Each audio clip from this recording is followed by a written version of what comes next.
Bapa, kami bersyukur untuk kebaikan dan kemurahan yang Tuhan nyatakan di dalam kehidupan kami. Terima kasih Tuhan kalau Tuhan yang sudah memanggil setiap kami untuk datang beribadah kepadamu. Dan tolonglah setiap kami Tuhan bukan hanya memuji memuliakan nama Tuhan, tapi kami Tuhan boleh membawa hati kami untuk boleh dibentuk oleh kebenaran firman Tuhan lewat sebentar khotbah yang akan disampaikan. Kau tolong hamba-Mu yang penuh dengan kelemahan, keterbatasan, biarlah lewat hamba-Mu ini ya Tuhan, kebenaran firman Tuhan boleh dinyatakan bagi setiap kami. Biarlah firman Tuhan yang hidup itu mengubahkan, mentransform kehidupan kami, baik hamba-Mu yang menyampaikan maupun setiap kami yang mendengarkan. Kuasailah hati dan pikiran kami ya Tuhan, dan bekerjalah dengan seluas-luasnya. Di dalam nama Tuhan Yesus Kristus, penebus dan juru selamat kami yang hidup, kami berdoa dan bersyukur. Amin. Shalom Bapak Saudara. Sekali lagi shalom. Semangat ya.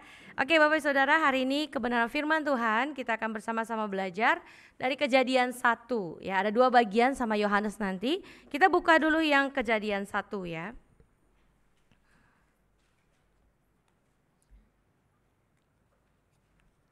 Bapak Saudara, kita akan baca bersama-sama ya. Saya akan membaca ayat yang pertama, Bapak Saudara baca ayat kedua. Jadi kita akan baca Kejadian 1 sampai ayat yang ke-31 ya, semuanya ya. Saya baca ayat pertama, Bapak Saudara baca ayat yang kedua, kita akan baca silih berganti hingga ayat yang ke-31 ya. Pada mulanya Allah menciptakan langit dan bumi.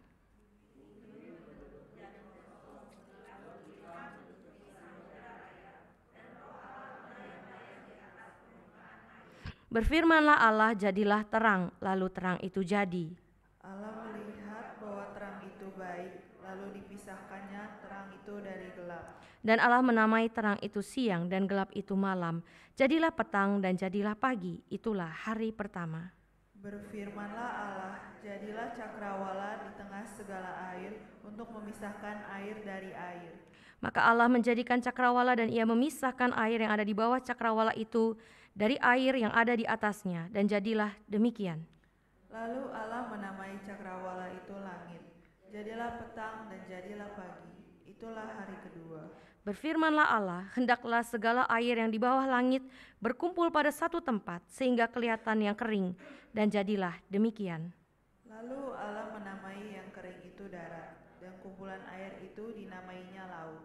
Allah melihat bahwa semuanya itu baik. Berfirmanlah Allah, hendaklah tanah menumbuhkan tunas-tunas muda, tumbuh-tumbuhan yang berbiji, segala jenis pohon, buah-buahan yang menghasilkan buah yang berbiji, supaya ada tumbuh-tumbuhan di bumi, dan jadilah demikian. Tanah itu menumbuhkan tunas-tunas muda, segala jenis tumbuh-tumbuhan yang berbiji, dan segala jenis pohon-pohonan yang menghasilkan buah yang berbiji. Allah melihat bahwa semuanya itu baik.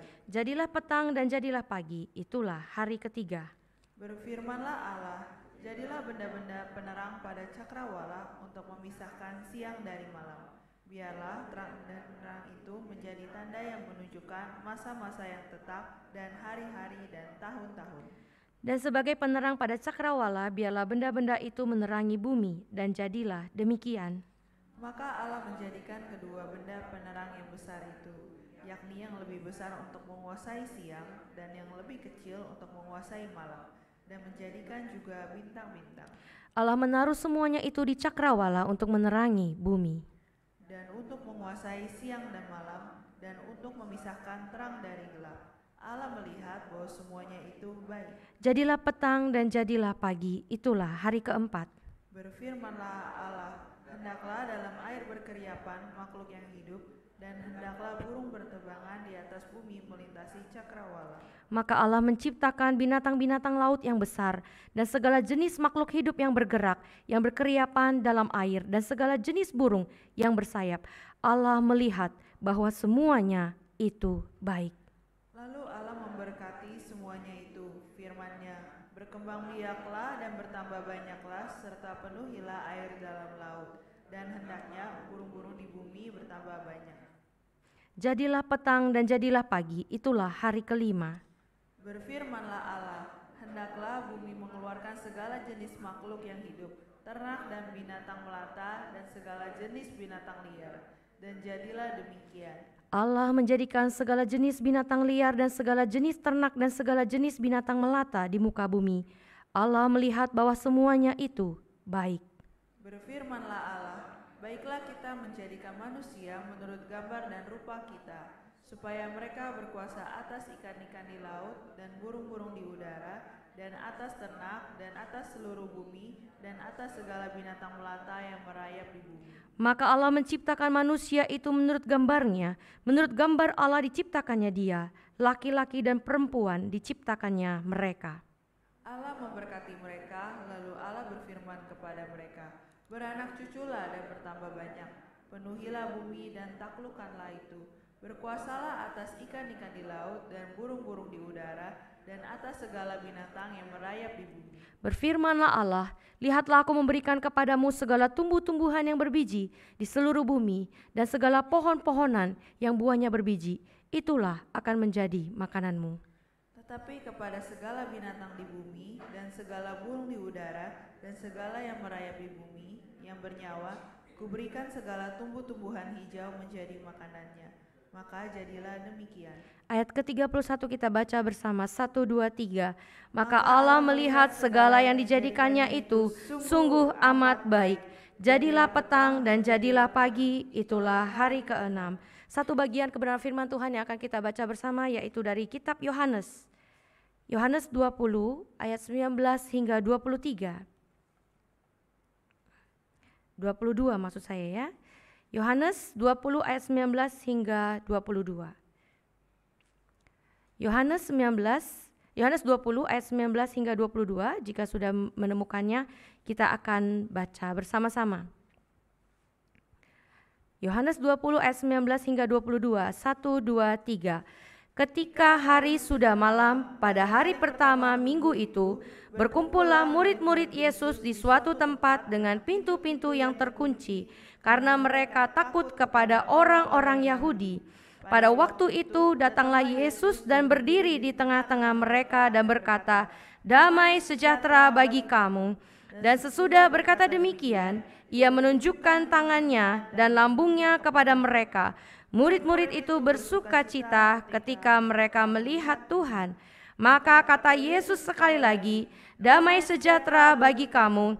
Sama seperti Bapa mengutus aku, demikian juga sekarang aku mengutus kamu." Dan ayat 22, dan sesudah berkata demikian, ia mengembusi mereka dan berkata, "Terimalah Roh Kudus." Berbahagia setiap kita yang bukan hanya membaca firman Tuhan, tetapi kita juga menjadi pelaku-pelaku firman. Bapak saudara yang terkasih di dalam Tuhan, dalam suatu hari di dalam sebuah perjalanan dari Eropa ke Amerika, ada seorang anak muda yang berbincang-bincang dengan seorang pendeta yang berkomitmen ya, yang sangat berkomitmen dan sangat antusias di dalam pelayanannya. Di dalam perjalanan ini anak muda ini kemudian lihat ke luar jendela. Biasa ya kita kalau naik pesawat sukanya duduk di jendela kan ya, gak mungkin duduk deket sama pilot kan, kita maunya duduk deket jendela ya. Sama anak muda ini ya, duduknya juga dekat jendela, terus kemudian dia lihat-lihat ya, wah dia lihat di luar ini kok ada sebuah gunung es ya, kayaknya mulai cair gitu ya, dan udah mulai jadi lautan. Kemudian anak muda ini ngomong sama bapak pendeta yang di sampingnya ya, dia berkata, "Wah Pak Pendeta, sekarang bumi kita ini benar-benar mengalami pemanasan global, ini global warming Pak." Kemudian bapak pendeta bilang begitu. Begini ya, bapak pendeta kemudian bertanya kepada anak muda ini, "Hah? Jangan bilang kamu percaya sama isu itu kan cuman rumor." Anak muda ini terkejut ya, kemudian dia bilang sama bapak pendetanya, agak sedikit kesel gitu ya, "Pak, saya bukannya percaya Pak, tapi saya lihat sendiri, tuh pemanasan global." Saudara kita harus tahu ya, apa sih pemanasan global ya? Saudara, bumi ya adalah tempat yang nyaman ya untuk manusia dan makhluk hidup lainnya karena suhunya pas ya. Maka cocok sekali untuk kehidupan, baik itu tumbuhan, hewan dan juga manusia. Tapi saat ini ya bumi ini sudah mengalami pemanasan global ya, artinya suhunya naik ya. Kenapa? Karena ini ada efek dari ini rumah kaca. Bapak saudara tahu rumah kaca? Bukan sepatu kaca, karena kalau sepatu kaca Cinderella. Ini rumah kaca ya, rumah kaca ini dibangun oleh manusia untuk tanaman ya. Supaya tanamannya itu kalau siang hari kena matahari dia hangat, Dan kalau malam, apalagi kalau musim dingin, dia tetap hangat. Jadi itu maksudnya ya. Nah, tapi masalahnya rumah kaca ini mengakibatkan bumi kita semakin panas. Ya. Karena efek pantul tadi, jadi ada molekul-molekul yang harusnya panas itu bisa keluar, jadi nggak bisa keluar ya. Karena ada karbon dioksida, ada air, ada metana, itu membuat suhu panas yang harusnya bisa keluar nggak bisa keluar. Jadi dia di dalam atmosfer kita. Makanya bumi kita yang tadinya nyaman ya, sekarang jadi panas kan? Bapak Saudara berasa panas? Beberapa waktu yang lalu sangat panas. Panas sekali sampai ada jemaat bilang gini sama Los Erin. Los Erin kayaknya neraka bocor tipis. Saudara saya bingung ya, ini ban sepeda apa ya kok ada bocor tipis saudara ya. Nah Bapak Saudara, selain karena rumah kaca, efek rumah kaca ini, juga bumi menjadi panas gara-gara adanya ini ya, pembakaran bahan bakar fosil itu seperti misalnya batu bara, misalnya minyak yang kita pakai, misalnya bensin ya, atau gas-gas lainnya, itulah yang gara-gara pembuatan itu mengakibatkan, saudara lihat ya, ngebul ya, itu kan gara-gara buat minyak, buat gas ya, bensin yang saudara dan saya pakai, mengakibatkan bumi kita mengeluarkan panas sekali, dan itu mengakibatkan pemanasan global atau kita sebut dengan global warming saudara ya. Akibatnya saudara, karena suhu kita makin panas, gunung es yang seharusnya gunung es, sekarang karena panas jadi esnya mencair. Kalau es mencair maka banjir bukan? Air jadi makin banyak, maka permukaan bumi apa istilahnya ya, daratnya jadi makin dikit ya karena tenggelam ya, airnya jadi lebih banyak. Nah inilah akibatnya. Bapak Saudara, mungkin bukan hanya Bapak Pendeta tadi ya yang kayaknya kurang mempercayai adanya pemanasan global ini. Mungkin sebagian di antara kita juga menganggap ini sebagai rumor belaka. Kita mungkin ada yang menganggap ini ya kurang serius ya. Kenapa Bapak Saudara? Ya, kenapa ini bisa terjadi? Ya karena ada banyak orang-orang Kristen, gereja ya tidak menunjukkan hal serius terhadap isu-isu lingkungan. Ya, misalnya buku-buku Kristen ya, atau buku-buku pemuritan atau khotbah ya, itu jarang sekali bicara tentang topik lingkungan. Di dalam buku Kristen, di dalam buku pemuritan, di dalam khotbah kita banyak bicara mengenai keselamatan. Keselamatan adalah anugerah Tuhan. Kita bicara mengenai kelahiran baru, kita bicara mengenai dosa, kita bicara mengenai bagaimana mendapatkan jawaban doa. Tetapi sangat jarang kita bicara mengenai lingkungan. Maka bersyukur ya Los Yunus sebagai pimpinan kita kasih tema ini ya. Jarang ya Bapak Saudara, jarang gak? Jarang ya. Kemarin ada yang bilang sama Los Erin, kayak jarang ya kita dengar tema ini ya. Nah Bapak Saudara, kita bersyukur di gereja kita sama-sama bisa belajar ya. Walaupun ada juga topik-topik lingkungan, ada juga buku-buku Kristen tentang lingkungan, tetapi jika dibandingkan, di-compare persentasinya, maka lingkungan mendapatkan nilai yang lebih sedikit, perhatian yang lebih sedikit dibandingkan dengan yang lain. Seakan-akan masalah lingkungan ini kayaknya gak ada kaitannya sama iman. Seakan-akan terpisah tuh lingkungan sendiri, iman percaya sama Tuhan ya sendiri. Padahal kalau kita lihat di dalam Roma 1 ayat 20, kalau menurut Alkitab bahasa Indonesia sehari-hari, mari kita baca bersama-sama 1, 2, 3. Semenjak Allah menciptakan dunia, sifat-sifat Allah yang tidak kelihatan, yaitu keadaannya sebagai Allah dan kuasanya yang abadi, sudah dapat difahami oleh manusia melalui semua yang telah diciptakan. Jadi manusia sama sekali tidak punya alasan untuk membenarkan diri. Artinya lingkungan dan iman itu tidak boleh dipisahkan, apalagi di dalam kekristenan. Ini sangat erat. Bahkan firman Tuhan berkata lewat ciptaan, lewat alam semesta yang Tuhan ciptakan, manusia bisa mengenal Allah. Manusia bisa melihat sifat Allah. Manusia bisa merasakan kuasa Allah. Di dalam buku Sandra Richard, dia menulis sebuah buku yang berjudul Stewards of Eden ya. What Scripture Says About the Environment and Why It Matters. Dia mengatakan, kenapa sih orang Kristen kok kayaknya kurang peduli ya sama lingkungan ya. Dia bilang kayaknya ada dua. Sebenarnya ada tiga, tapi satu lagi mungkin tidak kontekstual dengan kehidupan kita di Indonesia. Dia bilang yang pertama itu mungkin karena banyak orang Kristen yang tidak melihat dan mengalami sendiri dampak buruk dari lingkungan yang rusak.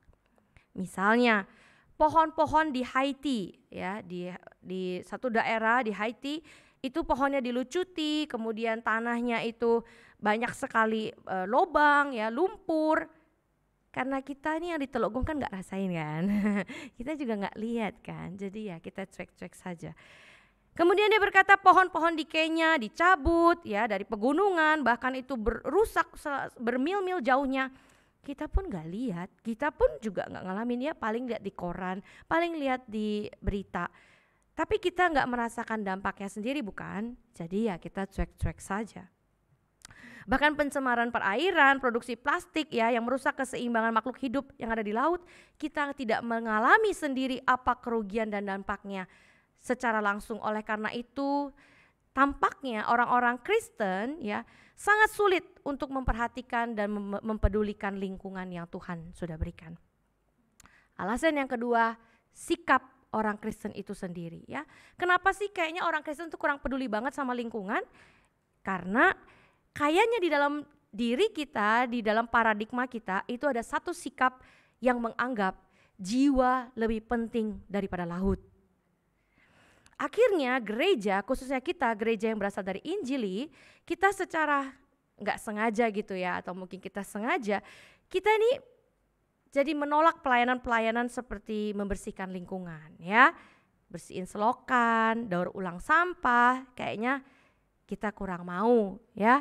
Tapi kalau ikut pelayanan WL, singers ya, pemain musik, penyambut ya, kayaknya kita mau tuh ya.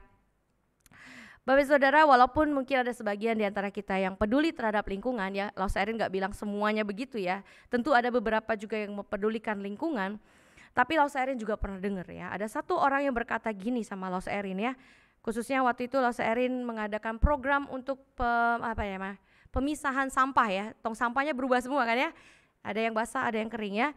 Ada satu orang bilang begini sama Laus Erin ya, aduh Lause, misi itu ngomongin penginjilan lah, ngapain kita ngomongin sampah gitu ya. Artinya ada orang-orang Kristen tertentu yang mereka merasa misi itu harusnya enggak ngurusin soal sampah ya, tapi bicara soal iman, bicara soal keselamatan, bicara soal jiwa itu lebih penting. Saudara, walaupun pandangan semacam ini enggak benar ya, tetapi mungkin kita nggak bisa salahin mereka juga ya. Kenapa? Karena kalau kita telusuri pandangan seperti ini udah bukan mereka-mereka doang yang berpikir demikian. Ini sudah ada sejak zaman nenek moyang. Ya, pemikiran semacam ini sudah ada sejak zaman Yunani kuno ya. Jadi orang-orang Yunani kuno ya, khususnya yang bernama Plato, dia itu filsuf ya. Dia itu membagi bahwa di dalam kehidupan kita itu ada dua hal. Yang satu tubuh, yaitu materi, yang kedua itu roh.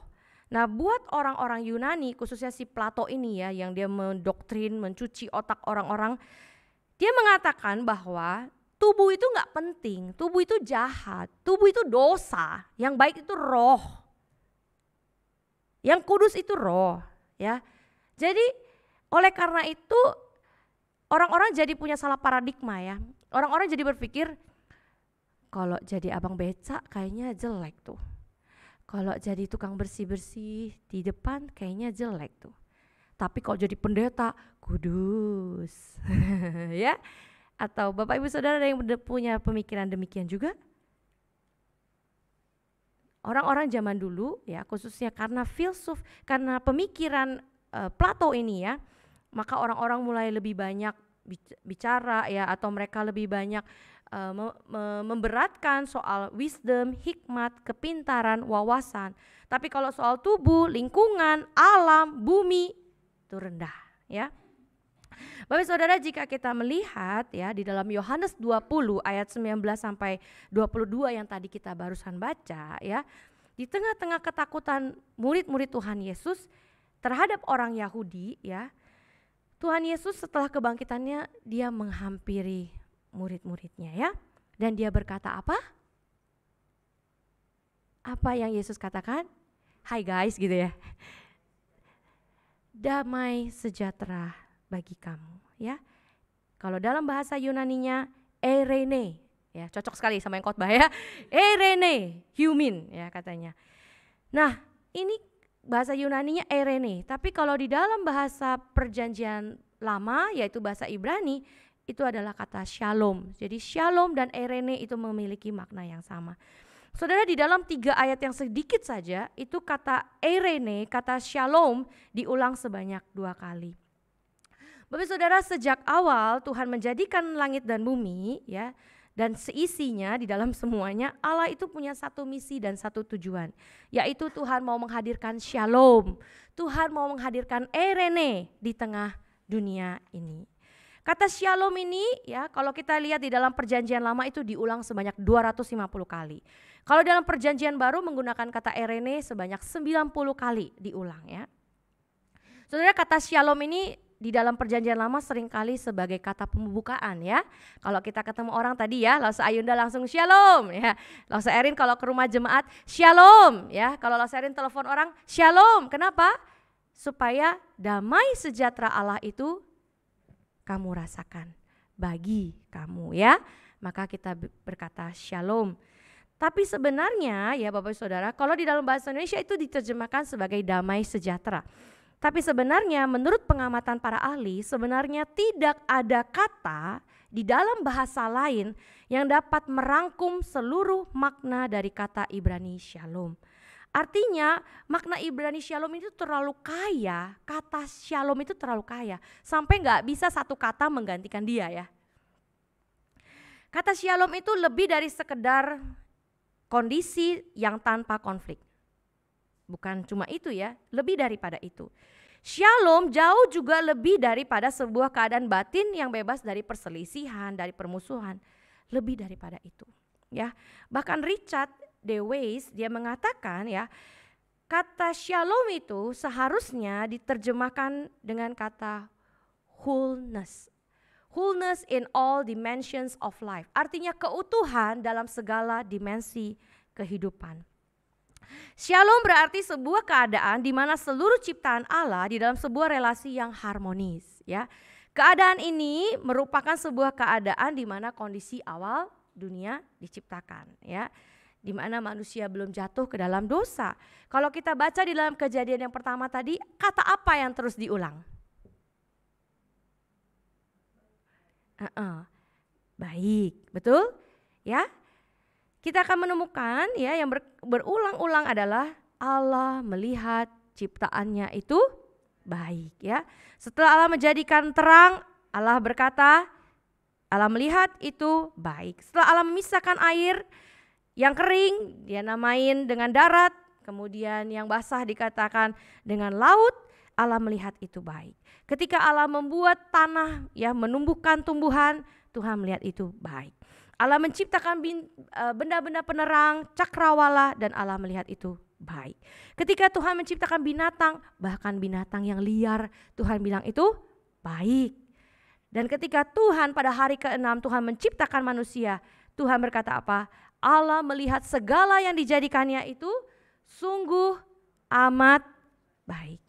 Inilah yang dinamakan dengan shalom. Keadaan yang paling baik, paling sempurna, paling sejahtera. Keadaan apa? Keadaan ini saudara ya. Di mana manusia berdamai dengan Tuhan Allah, manusia berdamai dengan dirinya sendiri, manusia berdamai dengan sesamanya, dan manusia berdamai dengan ciptaan yang lain. Seperti yang digambarkan di dalam Bilangan 6 ayat 26, firman Tuhan berkata, Tuhan memberkati engkau, Tuhan melindungi engkau, Tuhan menyinari engkau dengan wajahnya dan memberi engkau kasih karunia. Tuhan menghadapkan wajahnya kepadamu dan memberi engkau apa? Shalom, damai sejahtera. Saudara, salah seorang penafsir pernah mengatakan begini ya, seseorang hanya bersedia menghadapkan wajahnya kepada orang lain, itu menunjukkan apa? Bahwa dua orang itu berdamai dan punya relasi yang sangat baik, saudara ya. Saudara, itu sebabnya kalau saudara suami istri lagi berantem, saudara males kan tengok mukanya kan? Jujur aja saudara, Lause Erin pernah ngalamin. Kok dia lagi ku tengok ya? Malasku menghadap wajahnya kepadanya, karena gak ada shalom tadi, putus. Saudara, inilah keadaan yang sempurna, shalom itu ya. Waktu kita berdamai dengan Tuhan, kita berdamai dengan diri sendiri, kita berdamai dengan sesama, dan kita berdamai dengan ciptaan yang lain. Bapak saudara, akibat kejatuhan manusia ke dalam dosa ya, ini relasi terputus. There is no shalom anymore. Gak ada lagi shalom, gak ada damai sejahtera ya. Manusia benci Tuhan, bukan? Gak suka ibadah. Kapan kelarnya ini ibadah gitu ya. Manusia gak suka saat teduh, gak mau cari Tuhan ya. Manusia bahkan apalagi saudara, kalau kita baca Kejadian ya, manusia kepada Tuhan, manusia itu apa? Menjadi sangat takut dan berusaha menyembunyikan diri dari hadapan Allah. Kalau kepada diri sendiri, manusia itu menjadi rasa malu ya. Waktu dia lihat dirinya telanjang, dia sangat malu terhadap dirinya sendiri. Kemudian manusia terhadap sesama, manusia menjadi saling menuduh ya. Manusia bahkan menjadi mangsa bagi sesamanya. Terhadap ciptaan, ini juga ada akibatnya saudara ya. Setelah kejatuhan, kondisi alam terbalik dengan kondisi pertama kali dunia diciptakan. Yang seharusnya tadinya seluruh bumi, tanah menghasilkan tumbuhan yang berbiji, ada buah-buahannya. Sekarang di dalam Kejadian 3 ayat 18, alam justru menghasilkan semak duri dan rumput duri bagi manusia. Coba kita buka Kejadian 3 ayat 18. Sama-sama kita baca. Kejadian 3 ayat 18. 18-19 ya. Kita baca Kejadian 3, 18-19. 1, 2, 3. Semak duri dan rumput duri yang akan dihasilkannya bagimu dan tumbuh-tumbuhan di padang akan menjadi makananmu.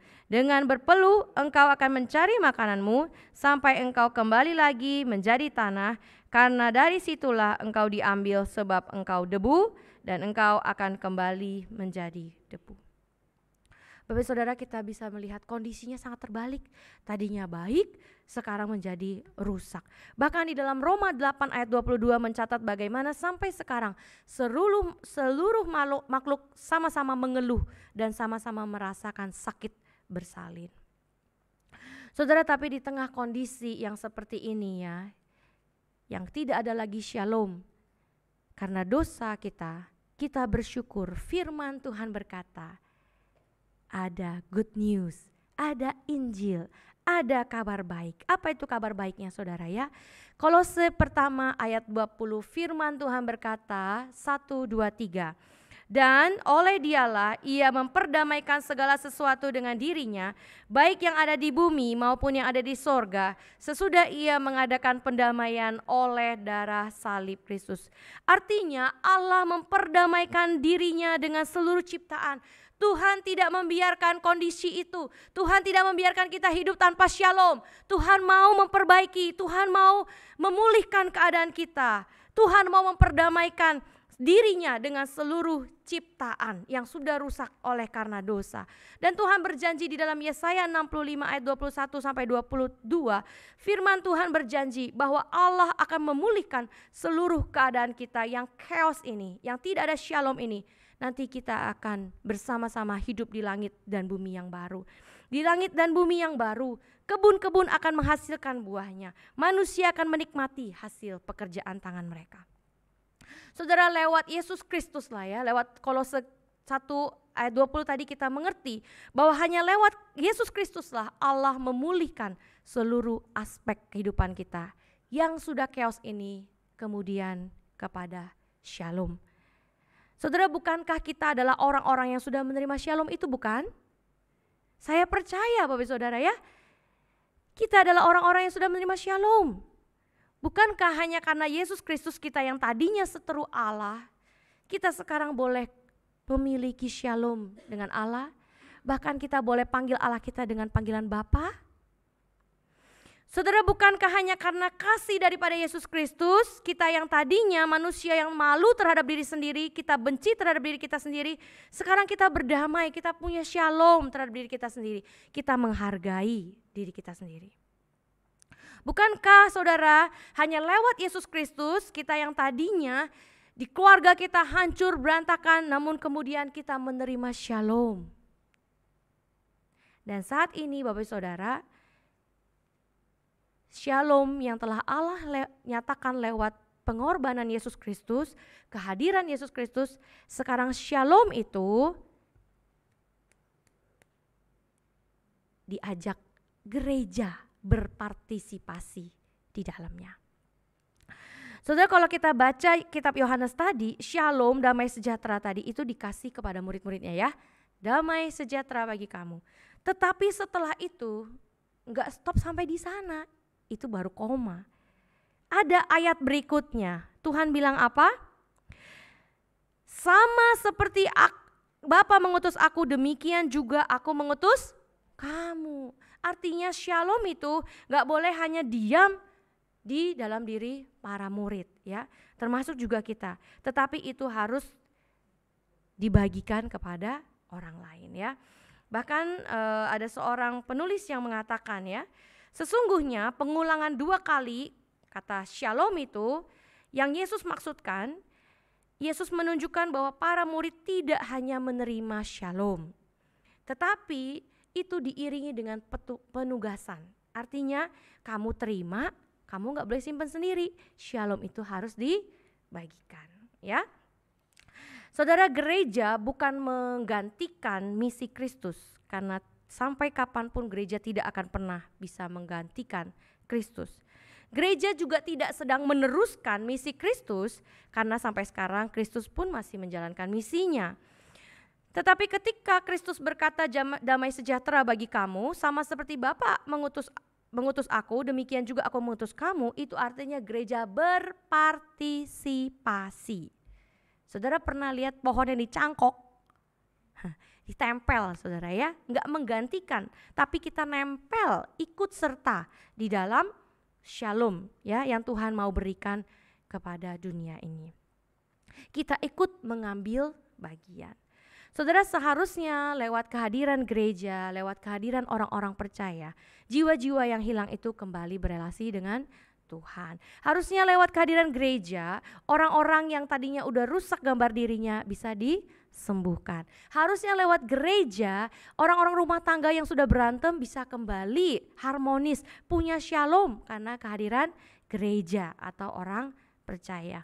Bahkan melalui kehadiran gereja, seharusnya seluruh ciptaan, baik itu air, tumbuhan, hewan, itu mendapatkan perhatian ya. Ada seorang anak Tuhan yang bernama Craig L. Nesan, dia mengatakan Allah seakan-akan ya, Tuhan ini punya 2 strategi di dalam memperbaiki dunia ini. Tuhan punya 2 cara ya supaya orang Kristen ini bisa membagikan shalom. Ada 2 cara. Di tangan kanan kita ada proclamation, di tangan kiri kita ada action. Sama-sama katakan proclamation, action. Lagi. Jadi kayak olahraga ya. Proclamation and action. Proclamation itu artinya kita secara verbal, kita kasih tahu orang lain, aku udah terima shalom, damai sejahtera dari Allah. Kamu mau terima enggak?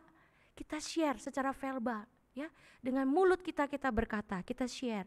Itu shalom buat orang lain. Dulu rumah tangga gue hancur berantakan, tapi gara-gara Yesus Kristus ada shalom di keluarga gue. Itu kita cerita secara verbal. Tapi gak bisa cuma satu doang, harus ada actionnya. Ya, kita nggak bisa berkata kepada orang lain Allah memberikan shalom, tapi kemudian kita nggak ada actionnya. Harusnya saudara, setelah kita menerima shalom itu kita ada actionnya, kita bagikan shalom itu dan shalom itu kelihatan di dalam perbuatan kita. Saudara, setelah kita mendengarkan firman Tuhan pada hari ini ya, mari kita sama-sama kita bawa shalom ini kepada dunia yang sudah hampir, kalau kata orang YouTuber, gila. Ya, dunia ini udah hampir gila, saudara ya.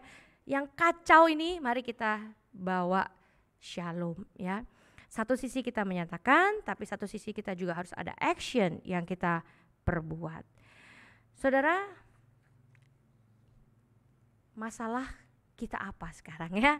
Masalah lingkungan hidup kita apa? Saudara, banyak masalahnya ya, tapi gak usah banyak-banyak deh, Lausa Erin kasih tahu 2 aja ya. Saudara, yang pertama kita mengalami global warming seperti yang tadi sudah Lausa Erin sampaikan ya. Global warming di mana dunia semakin panas dan adanya perubahan iklim yang sangat ekstrim ya. Dan ini mengakibatkan apa tadi? Gunung es mencair ya. Kalau kita baca di dalam baru-baru ini ya, ada berita tanggal 3 April yang lalu, BBC News ya, dia mengatakan bahwa lapisan es di Antartika Timur mulai mencair. Raksasa yang tadinya tidur, kemudian dia cair ya.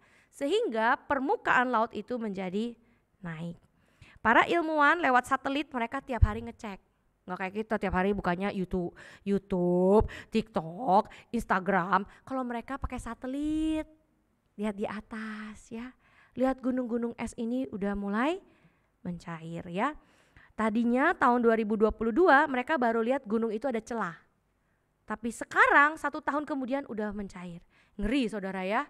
Tadinya cuma baru bongkahan-bongkahan kemudian udah mulai mencair. Saudara mungkin ada di antara kita yang pikir, itu mah jauh loh di Antartika, saya mah di Telogong, enggak ada nyambungnya. Saudara jangan senang dulu ya, karena Lause Erin menemukan berita yang mengerikan. 3 wilayah di Jakarta Utara terancam tenggelam 2050. Masih lama, Bami Asur rencana mau dijual langsung ya, takut tenggelam saudara ya.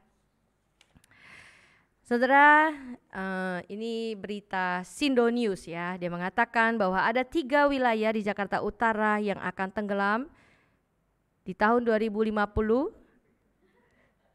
Muara Baru, Pluit, Kamal Muara. Berbahagialah saudara yang tinggal di Cengkareng, saudara apalagi dari Jakarta Selatan. Yang kedua saudara, masalah kita adalah sampah. Saudara, masalah lingkungan kita ini sulit diurai ya, khususnya masalah sampah ini. Ini sumber masalah saudara ya, karena setiap hari di rumah tangga kita, di industri kita pasti punya sampah ya. Saudara pernah periksa nggak sehari saudara sudah menghasilkan berapa sampah kita? Saudara, sampah ini menghasilkan emisi. Apa itu emisi? Pencemaran udara, yang nanti udara, karena ini sampah semua kotor, udaranya naik terus memenuhi bumi, lagi-lagi itu membuat global warming, bumi makin panas ya. Nah saudara, makanya saudara jangan nangis kalau makin lama makin panas. Bukan karena neraka bocor tipis, gara-gara sampahmu dan sampahku saudara ya. Saudara, di dalam berita ya yang Lause Erin temukan 2022 berarti tahun lalu ya, Jawa Tengah itu penghasil sampah terbesar. Saudara tahu 1 tahun dia menghasilkan berapa sampah? 4,25 juta ton. Udah ton, udah gede. Juta ton. Wah, ngeri saudara ya. Ngapain orang Semarang ya? Banyak kali sampahnya ya. Tapi kita nggak usah bangga ya, karena kita juga tukang bikin sampah. Orang Jakarta 3,11 juta ton. Artinya dia juara 1, kita juara 2. Beda tipis saudara ya. Itu baru sampah yang kelihatan. Banyak sampah-sampah yang tidak kelihatan. Apa saudara?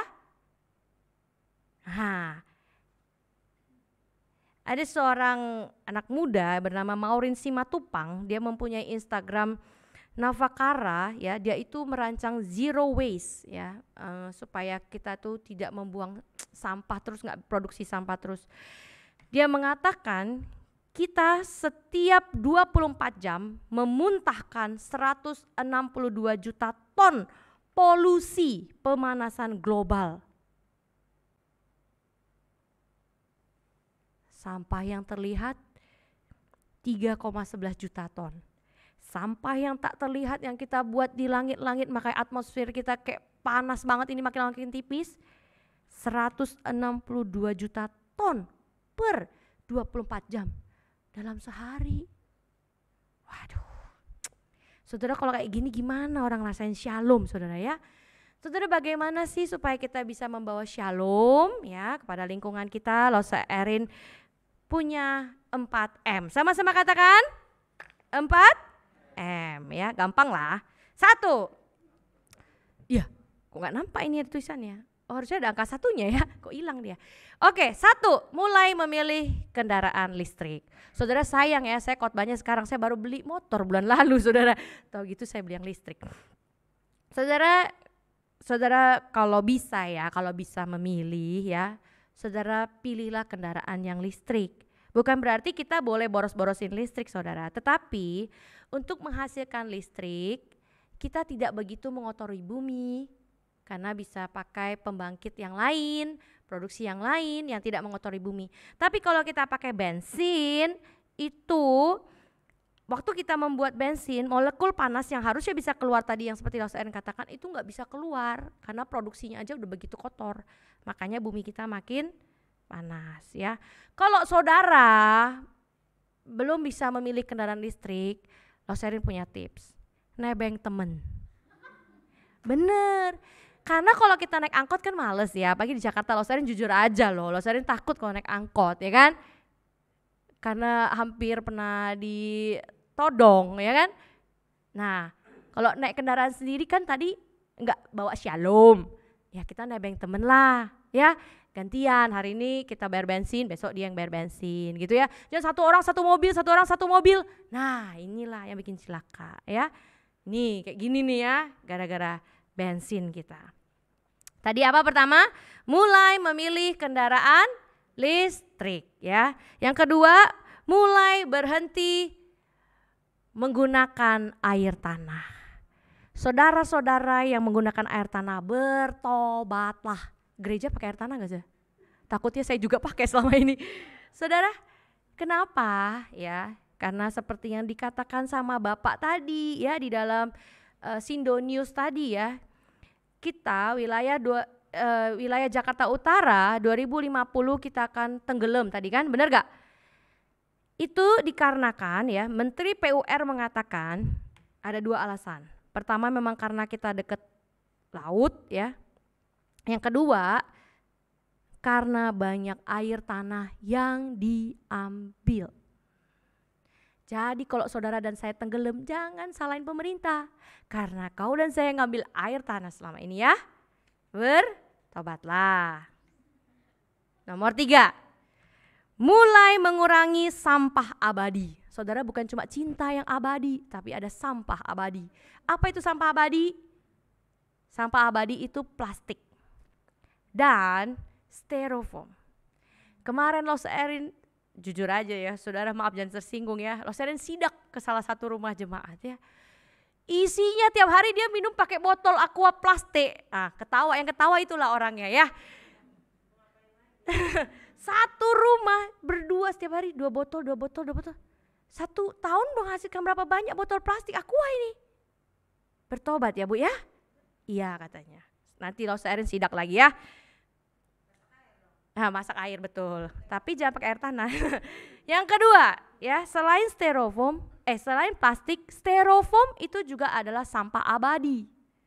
Jadi saudara yang punya catering, kalau saudara cinta Tuhan, saudara sudah merasakan shalom dari Tuhan, dan waktu saudara terima makanan pakai styrofoam, bertobatlah. Saudara kalau boleh saya kasih saran, beli rantang. Kalau setiap hari kamu catering, beli rantang. Jangan pakai sampah styrofoam karena itu abadi. Saudara tahu sampah styrofoam tidak bisa diurai. Perlu berapa waktunya untuk mengurainya? 1 juta tahun. Kau dan saya udah mati, udah jadi fosil, itu sampah masih nempel saudara di bumi. Cilaka saudara ya. Maka anak cucu kita terimanya apa? Sampah styrofoam dari kita ya. Nah saudara bertobatlah ya. Kalau selama ini saudara suka beli botol air kemasan, coba saudara ganti dengan bawa botol minum ya. Bawa botol minum kayak keluarga Cisau itu, saya lihat suka bawa dispenser tuh kayaknya. Banyak airnya ya, bawa botol-botol gitu ya. Nah kalau selama ini beli makanan pakai styrofoam, bawa kotak sendiri. Bisa ya? Bawa kotak sendiri, jadi orangnya langsung tampung. Saya lihat besok kalau ke mall repot ya, kayak bawa rantang semua ya. Saudara yang keempat adalah mulai memilah sampah. Saya percaya kita semua buang sampah pada tempatnya. Ya, saya percaya ya. tetapi untuk memilah sampah mungkin belum ya. Coba deh, tong sampah di gereja kan udah bagus tuh ya. Dipilah kan, ada yang kering, ada yang basah. Nah saudara, kalau yang kering itu artinya bisa didaur ulang lagi tuh ya. Misalnya saudara udah minum aqua, misalnya ya, saudara kalau udah selesai digencet, diputer lagi sama tutupnya, dimasukkan ke yang kering. Saudara jangan tanya Lause Erin gini ya, Lause kalau kotak makan saya, kotaknya kan kering, udah saya isi makanan jadi basah, yang mana Lause? Kalau saudara rajin, saudara bersihkan dulu itu kotaknya, saudara jemur dulu, jadi kering kan? Saudara masukkan ke sampah kering gitu ya. Nah itu saudara ya, milah-milah sampah. Saudara, kita harus malu loh sama saudara kita yang dari agama lain ya. Kita tahu ya agama apa ya, mereka punya 10.000 lokasi depo daur ulang di seluruh dunia. Bahkan mereka punya lebih dari 100.000 lebih relawan yang rutin untuk kegiatan daur ulang gini, pilah-pilah sampah. Saudara, apa yang mereka lakukan? Mereka bilang begini ya, sejak 1 Januari 2004 ya, dilakukan program pelestarian lingkungan SECI. Ya udah jelas SECI ya. Mereka menampung sampah daur ulang yang diberikan oleh para tetangga. Bahkan setiap harinya tanpa ragu, tanpa malu, bahkan tanpa kenal lelah, mereka menjemput sampah tersebut dari rumah ke rumah. Semua dilakukan demi satu hal, membantu melindungi bumi yang sedang sakit. Saudara, kita sebagai anak-anak Tuhan yang sudah terima shalom harusnya malu ya. Saudara, kenapa Lause Erin kasih 4M ya? Karena mulai aja dulu ya, sama seperti relasi ya. Ya mulai aja dulu ya, gak usah nungguin semua orang ya, satu-satu pribadi, kita pribadi ya. Yang pertama tadi apa? 1, 2, 3, mulai memilih kendaraan listrik. Yang kedua, mulai berhenti menggunakan air tanah. Yang ketiga, mulai mengurangi sampah abadi. Yang keempat, mulai memilah sampah. Bapak Saudara, tadi waktu kita mulai ibadah, firman Tuhan berkata, 1, 2, 3, langit menceritakan kemuliaan Allah dan cakrawala memberitakan pekerjaan tangannya.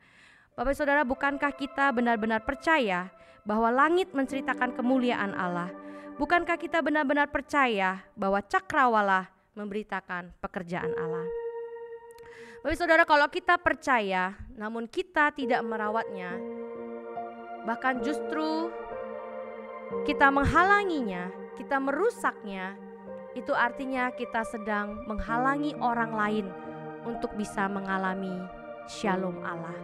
Dan kita berdosa di hadapan Tuhan. Mari saya ajak kita sama-sama bangkit berdiri, kita naikkan pujian Inilah Dunia Bapa.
bersyukur atas anugerah Tuhan. Hari ini kami bersama-sama bisa mendengarkan kebenaran firman-Mu.